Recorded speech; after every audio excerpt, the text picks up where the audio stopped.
Uma função de utilidade, ela é uma maneira de ordenar as preferências do consumidor, tá, através de um número, e esse ordenamento, né, não necessariamente está preocupado com a cardinalidade, ou seja, qual o grau exato de satisfação do consumidor em comparação a uma cesta de bens e outra, a uma função de utilidade e outra, mas com o ordenamento, né?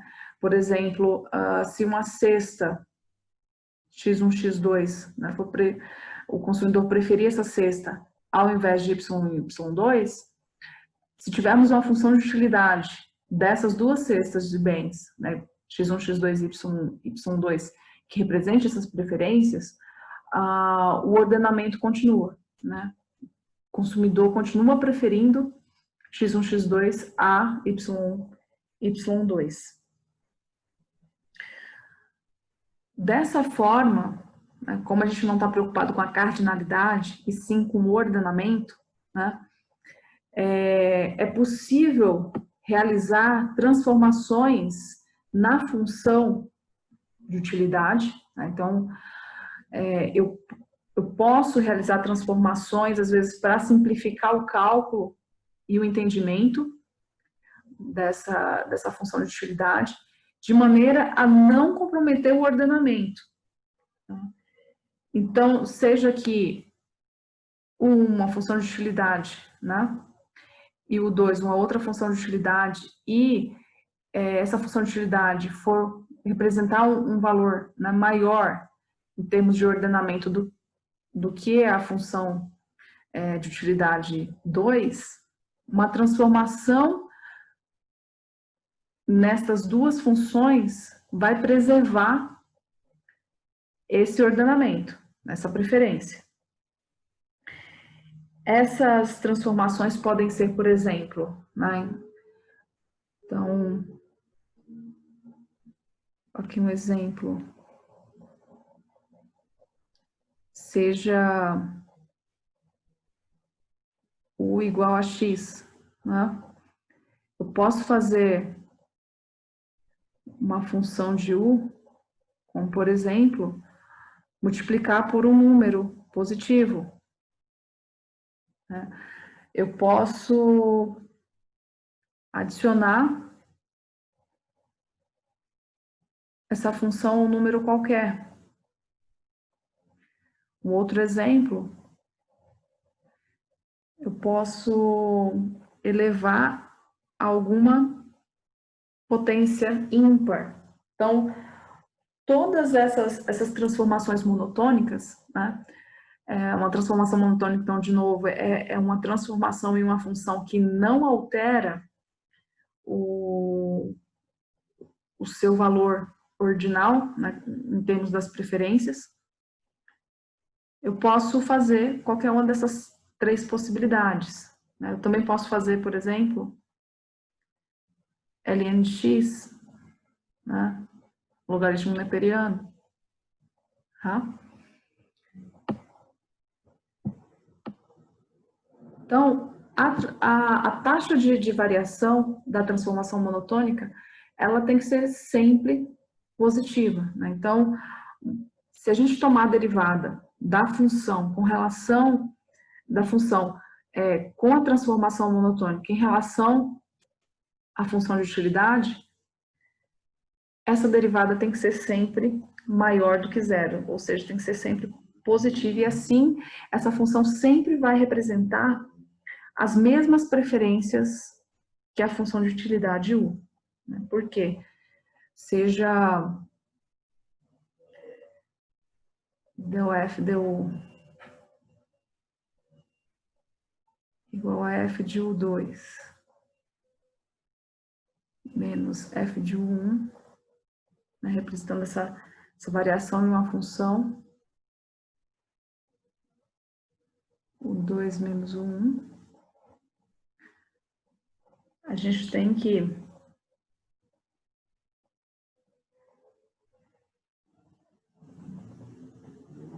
f de U2 menos f de U1 tem sempre que ter o mesmo sinal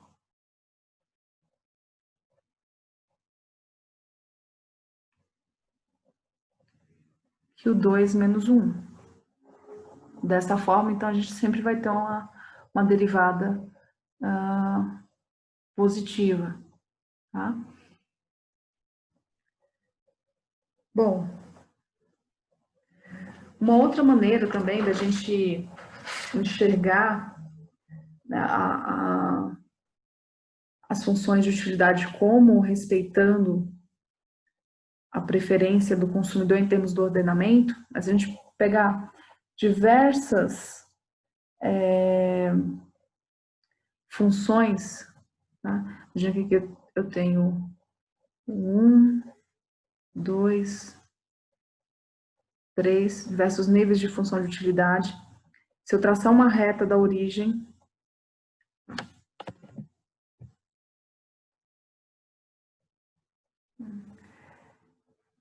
para cada função de utilidade, eu vou ter que estar no nível mais alto, né? Se elas não se cruzarem, se as preferências forem transitivas, então essas funções de utilidade, elas respeitam o ordenamento das preferências, né? E assim, a gente vai ter que funções mais altas vão representar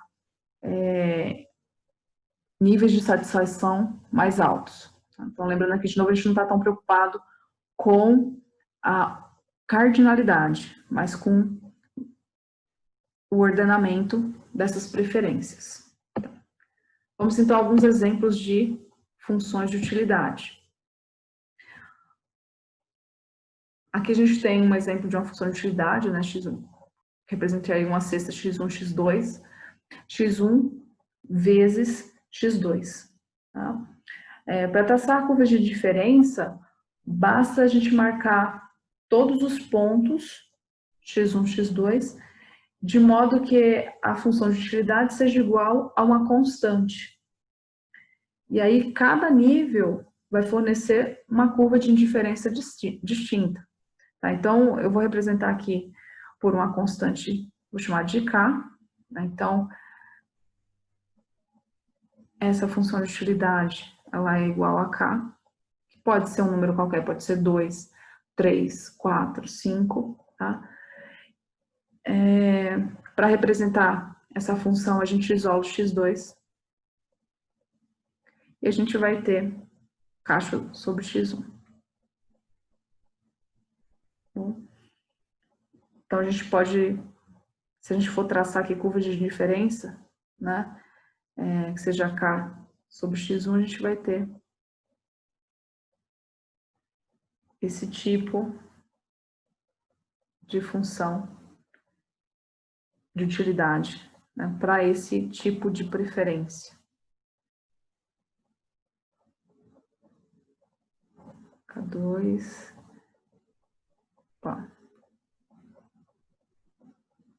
é igual a 3. Né? Aqui deveria estar paralelo, tá? Mas imagine que K igual a 1, eu vou estar no nível de utilidade mais baixo, K igual a 2, vou estar no nível de utilidade mais baixo, e eu vou ter combinações de cestas em que, combinações de cestas de x1 e x2 que atribuam o mesmo desejo do consumidor, né? K3, eu vou também ter um nível mais alto, né? Então aqui os valores de K vão atribuir níveis mais altos de função de utilidade, mas representando as mesmas preferências do consumidor, né? Variações de x1 e x2, a gente vai continuar sendo indiferente, né, para essa mesma função de utilidade. No exemplo 2, a gente tem aqui uma transformação monotônica dessa anterior, que é x1 ao quadrado vezes x2 ao quadrado. Então, aqui a gente tem essa transformação monotônica, se vocês perceberem, a gente consegue chegar na função original, né? x1, x2 ao quadrado. Então, essa função v x1, x2 nada mais é do que a função anterior, né, que é u de x1, x2 elevado ao quadrado. Então, é uma transformação monotônica. Se a gente tomar aqui a derivada dessa função v com relação a u, né, del v, del u, é maior do que zero, sempre vai ser maior do que zero. Então, as curvas de indiferença dessa função v vão ter o mesmo formato, né, dessa função u. É apenas uma transformação monotônica. Você não muda a estrutura da função de utilidade. Você, quando faz uma transformação monotônica, apenas está atribuindo valores diferentes, mas com o mesmo comportamento. No caso dos substitutos perfeitos, né, a gente tem aqui u de x1, x2 igual a x1 mais bx2. Com o mesmo conceito, né, k igual a x1 mais bx2, a gente consegue aí ver o formato dessa curva. Isolamos x2, a gente vai ter menos bx2 é igual a menos k mais a x1. x2 vai ser igual a k sobre b menos a sobre b x1, tá? Onde k sobre b é o intercepto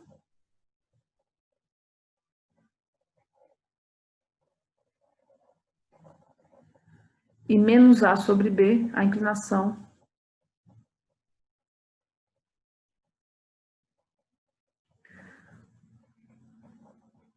da função de utilidade.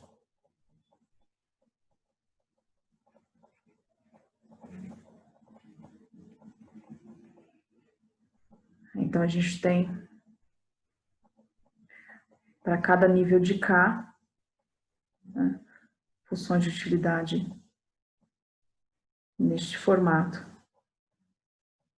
em que aqui a gente tem k sobre b, e a inclinação da curva, né, a gente tem menos a sobre b. Então, A e B vão medir o valor que os bens 1 e 2 têm para o consumidor, né? O quanto que ele prefere em relação a x1 e x2. E conforme eu vou atribuindo valores para cá, eu vou atingindo funções de utilidade mais altas.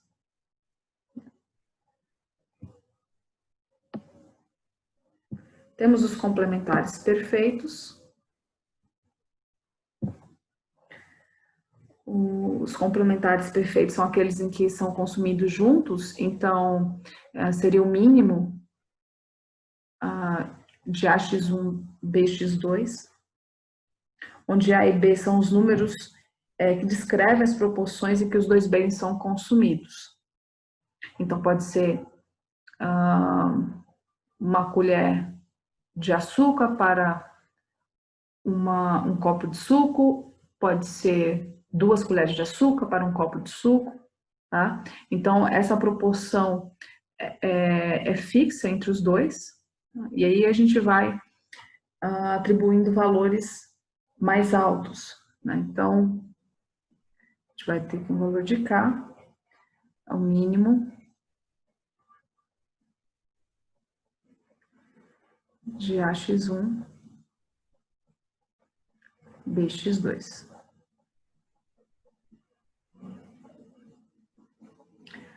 Vão ser representados, então, por esse tipo de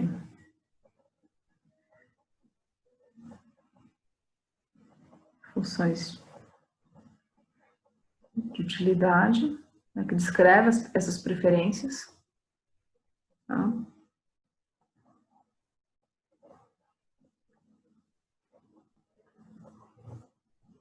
Temos um outro caso, que são as preferências quase lineares. O que seria uma preferência quase linear? Em um dos bens, você tem uma função que não é linear. Pode ser um logaritmo, pode ser a x1 ao quadrado, por exemplo, aqui, no caso, x1 é não linear e x2 é linear. Então, se a gente escrever K igual a V, x1 mais x2, a gente vai ter que x2 vai ser igual a K menos V x1. Essas funções têm mais ou menos esse formato, porque ela é linear em um dos bens e não linear em um dos outros bens, né? No caso aqui, é linear em x2 e não linear em x1. Então, x1 pode ser algum outro tipo de função. A gente pode atribuir o valor de k igual a 1, k igual a 2, e vamos, conforme a gente vai alterando o valor de k, a gente está atingindo funções mais altas.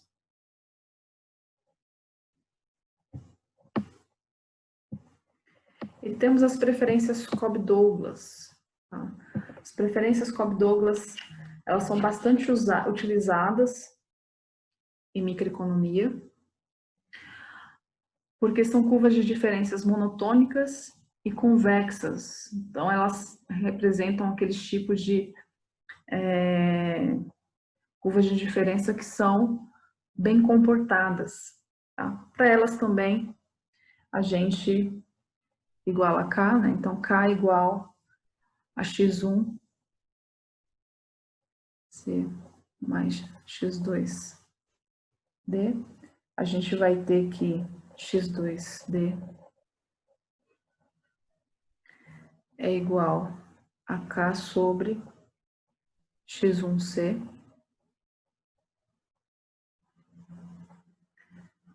x2 vai ser igual a K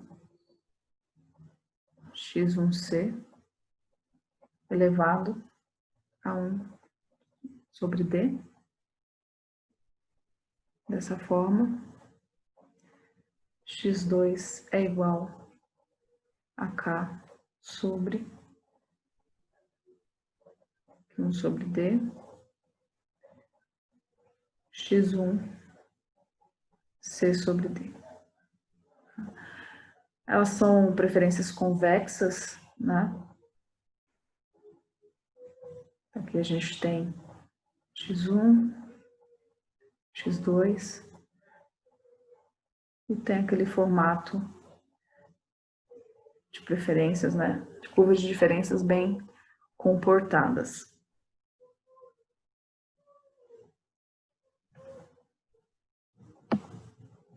É possível também fazer transformações monotônicas da função Cobb-Douglas. Então, a função Cobb-Douglas x1c vezes x2d, ela pode ser escrita, né, pelo logaritmo dessa função, e a gente pode representar também por c ln de x mais d ln x1, né? ln de x2. Ou a gente pode ter um outro tipo de transformação dessa função, que é elevando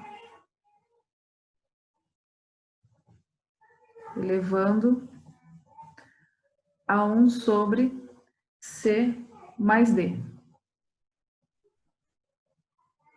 Dessa forma, a gente vai ter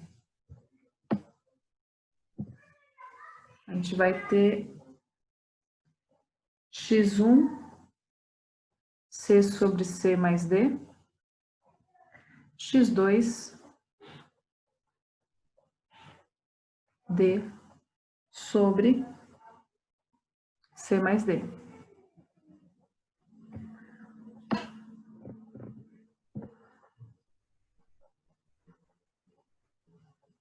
Onde a gente pode chamar de A como sendo c sobre C mais D.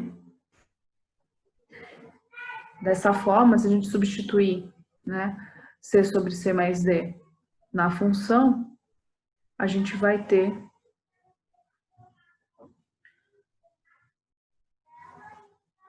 que V x1, x2 vai ser igual a x1 elevado a A vezes x2 elevado a 1 menos A. Onde A mais 1 menos A é igual a 1. Né? Esse tipo de função é bem importante para a teoria do consumidor. Quando a gente for falar de escolha, de função de demanda, vai ser bem útil esse tipo de função. Cobb-Douglas, representado pela Cobb-Douglas. Um outro conceito importante é o de utilidade marginal. Tá? A utilidade marginal ela mostra qual que é o impacto sobre a função de utilidade de uma variação no consumo de um bem x1. Tá? Então, a utilidade marginal ela vai mostrar o quanto varia a sua função de utilidade se houver variação ou no bem x1, a gente também pode ter utilidade, né, marginal do bem x2, que é o quanto varia a função de utilidade quando a gente tiver uma variação no bem x2. E para encontrar a variação da função de utilidade, né, a gente tendo a utilidade marginal, a gente mede a variação do bem x1, a sua utilidade marginal, a gente consegue encontrar qual que é a variação na função de utilidade. Mas também é interessante analisar qual que seria, né, a variação do bem x1 e x2 de maneira a permanecer na mesma curva de indiferença. Para permanecer na mesma curva de diferença, o nível, então, de satisfação do consumidor ele é inalterado, ou seja, a variação da função de utilidade ela vai ser zero. Com isso, a gente pode diferenciar essa função. E para que isso seja zero, né, o que é a utilidade marginal? É del U, del x1, vezes x1. Então, é a utilidade que cada incremento, né, de consumo do bem x1 o consumidor sente para cada variação de consumo desse bem, seja para mais, seja para menos, né, seja essa variação positiva ou negativa, mas a variação do consumo do bem x2 aliado à sua utilidade marginal, né, que é como que a satisfação do consumidor incrementalmente é alterada, e a soma dessas duas variações, né, vai me dar um nível de utilidade que permanece o mesmo, né, em que o consumidor esteja indiferente. Tá? Aqui a gente tem, então, del x2 vezes variação de x2. Isso tem que ser igual a zero. Se a gente fizer aqui as manipulações, né, a gente vai ver que... Deixa eu fazer aqui esse espaço. A gente pode, por exemplo, chegar aqui del U, del x2 vezes del x2 é igual a menos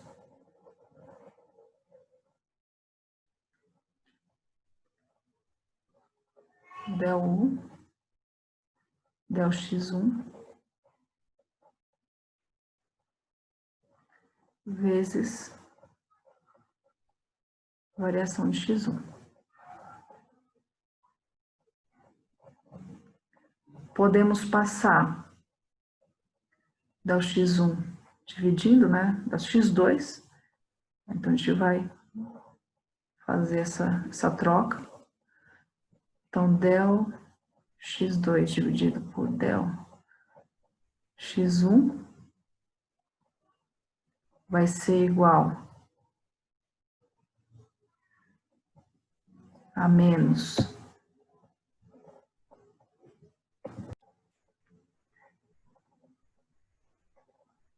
del U del x1 dividido por del U del x2. O que chegamos aqui, né? Que del x2 del x1, variação, desculpa. A variação de x2 dividido pela variação de x1 é igual ao negativo da razão entre a utilidade marginal do bem x1 e a utilidade marginal do bem x2. Né? E a variação de x2 dividido pela variação de x1 nada mais é do que a taxa marginal de substituição.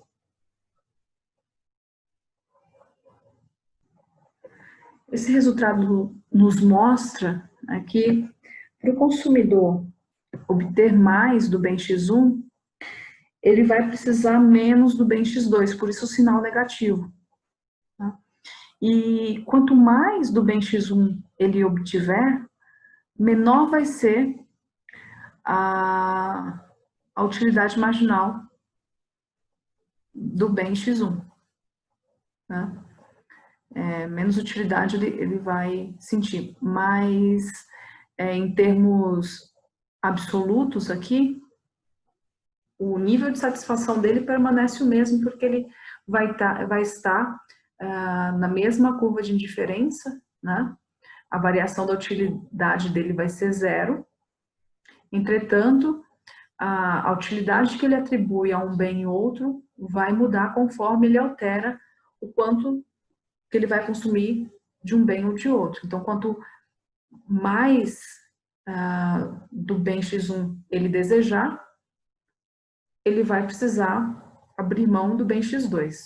Só que conforme ele tem mais do bem x1, menor vai ser a utilidade marginal do bem x1 que esse consumidor atribui. Para Cobb-Douglas, né, é interessante também observar,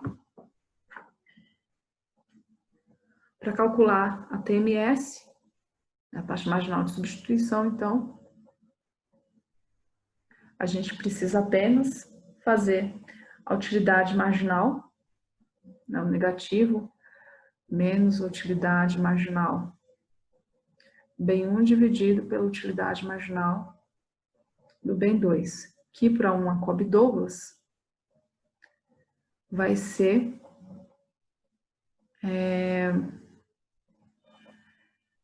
del x1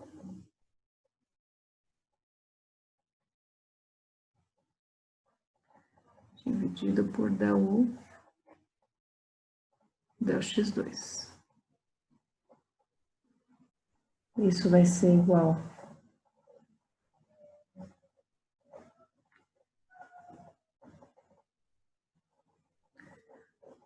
a menos C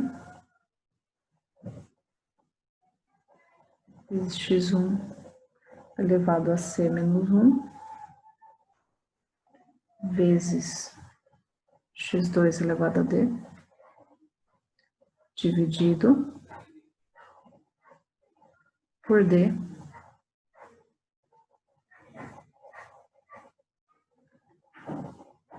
x1c vezes x2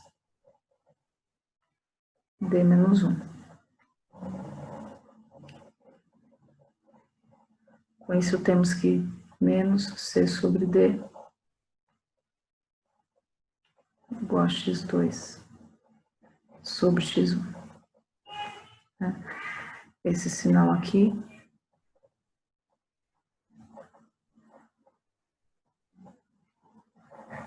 da função. Ou também, se a gente tiver uma transformação monotônica, né, uma outra transformação monotônica, uma Cobb-Douglas, como que a gente vai trabalhar TMS, então, vai ser igual a menos del U, del x1, dividido por del U, del x2. Aqui vai ser menos C dividido por x1, dividido por D, x2. Isso vai ser igual a menos C sobre D, vezes x2, x1. Percebam que não houve alteração no resultado da TMS. Continua sendo menos C sobre D, vezes x2, dividido por x1. Então, transformações monotônicas não alteram o resultado aí da taxa de troca entre os bens x1 e x2.